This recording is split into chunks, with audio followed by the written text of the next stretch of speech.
Siapa sebenarnya penggagas serangan umum 1 Maret 1949 di Yogyakarta? Ada yang mengatakan Soeharto, ada juga yang mengatakan bahwa penggagas serangan umum 1 Maret adalah Sri Sultan Hamengkubuwono ke-9.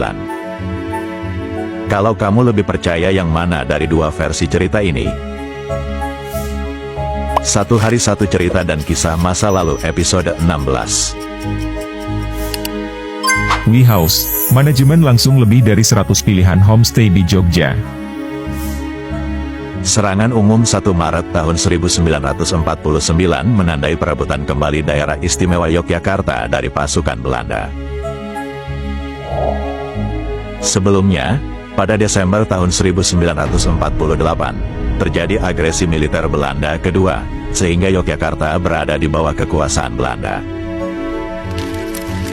Sebagai penengah, Dewan Keamanan Perserikatan Bangsa-Bangsa atau PBB membuat resolusi pembentukan pemerintahan sipil untuk mempermudah rencana pembentukan federasi. Namun, meski himbauan resolusi telah dikeluarkan oleh PBB, akan tetapi situasi di Yogyakarta masih terus memanas. Terus munculnya gerakan gerilya dari masyarakat. Ditambah lagi, Sri Sultan Hamengkubuwono ke-9 selaku penguasa wilayah Yogyakarta, terus menolak tawaran kerja sama dari Belanda. Hingga puncaknya terjadi peristiwa serangan umum 1 Maret 1949, yang bertujuan untuk membuktikan kepada dunia internasional bahwa Tentara Nasional Indonesia dan Kepolisian Negara Republik Indonesia masih ada dan cukup kuat.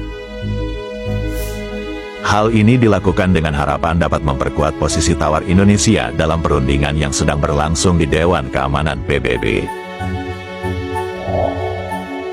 Nah, menurut buku-buku sejarah yang diterbitkan pada masa pemerintahan Orde Baru, serangan umum 1 Maret adalah ide Soeharto.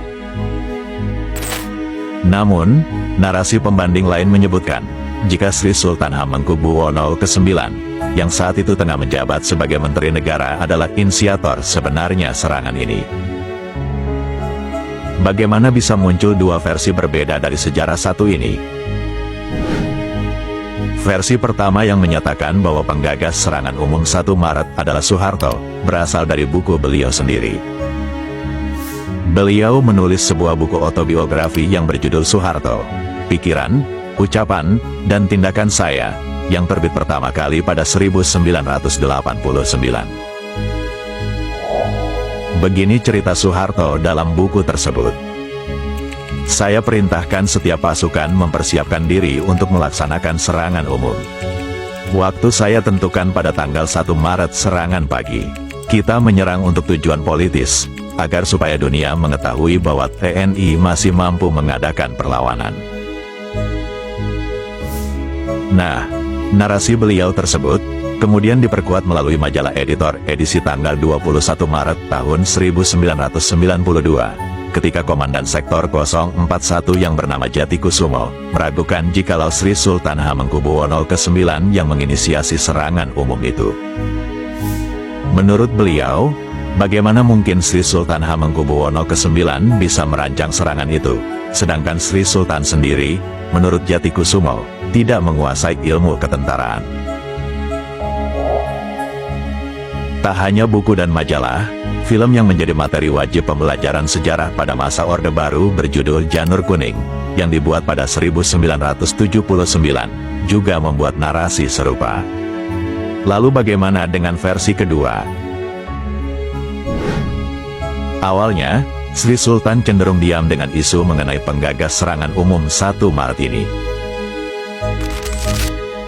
Hingga akhirnya, dalam sebuah wawancara dengan radio BBC Indonesia pada 1985, untuk pertama kalinya, Sri Sultan Hamengkubuwono ke-9 menyatakan kepada publik bahwa dirinya lah penggagas serangan umum 1 Maret. Mari kita simak suara asli pernyataan beliau. Kebetulan, secara ya diam-diam, saya toh mendengarkan radio, BBC, ya Voice of America, dan dari Australia, dan saya mendengar bahwa pada permulaan Maret akan diadakan sidang Security Council yang akan membicarakan soal Indonesia. Ini yang saya pegang, dan ini menjadi alasan bagi saya, pertama untuk menaikkan semangat daripada para penduduk kembali, keduanya untuk mengadakan sesuatu yang bisa menarik perhatian. Oleh karena itu, maka pada permulaan Februari saya kirim surat kepada Pak Dirman meminta izin agar supaya diadakan sesuatu serangan umum, akan tetapi pada siang hari, sudah barang tentu ya dengan segala risiko. Nah, keterangan beliau ini lebih lengkap tercatat dalam buku Tahta untuk Rakyat. Berikut kronologis kejadiannya. Sri Sultan Hamengkubuwono ke-9 rajin mengikuti perkembangan informasi internasional melalui radio, terutama mengenai kabar terkini isu-isu yang diangkat dalam sidang Dewan Keamanan PBB. Nah, gagasan serangan umum muncul setelah beliau mendengarkan radio BBC dan VOA yang menyiarkan kabar bahwa akhir Februari tahun 1949, Dewan Keamanan PBB akan menggelar sidang untuk membahas soal Indonesia. Singkat cerita, beliau kemudian mengundang Soeharto untuk berunding bersama.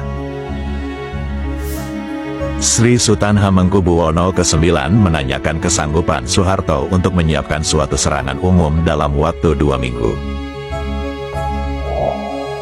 Ringkasnya, dalam versi kedua ini, secara teknis, serangan umum 1 Maret itu dipimpin oleh Letkol Soeharto, akan tetapi penggagas dan tanggung jawab penuh berada di tangan Sri Sultan Hamengkubuwono ke-9 yang kala itu menjabat sebagai Menteri Negara Koordinator Keamanan. Pemerintah Indonesia sendiri, akhirnya, melalui keputusan Presiden nomor 2 tahun 2022 tentang Hari Penegakan Kedaulatan Negara yang ditandatangani oleh Presiden Joko Widodo, menyebutkan bahwa serangan umum 1 Maret 1949 digagas oleh Sri Sultan Hamengkubuwono ke-9. Bagaimana menurut kalian? Versi mana yang kalian percaya?